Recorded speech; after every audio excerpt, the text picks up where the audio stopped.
Well, what we're talking about is the Enlightenment, which believed in two things that are false. One, that human history is progressing towards something which is morally and perhaps materially more evolved. That's a mythic belief. Secondly, the misbelief that human beings are rational.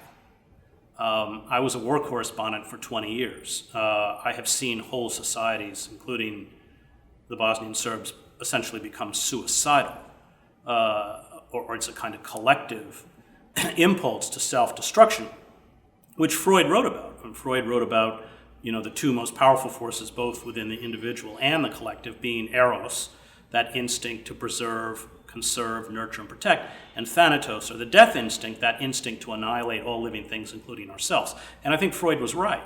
And so we have watched societies, from 1943 on, Nazi Germany would be an example, where in essence they have committed collective suicide. There was nothing rational about what they did. So those were the two foundations of Enlightenment belief, that human beings could be evolved into rational entities, and that science would create a system of evolution, both materially and morally, that would in essence perfect human beings. Now, you look at the Jacobins in the French Revolution, they are kind of the bastard children of the Enlightenment, because when they could not mold the society with power the way they wanted to, they used terror. And I think that out of the Jacobins came fascists and came Stalinism. And all of it is traced back to the Enlightenment. I have a much darker view of human nature, one that I think is rooted biblically, certainly in Augustine and others.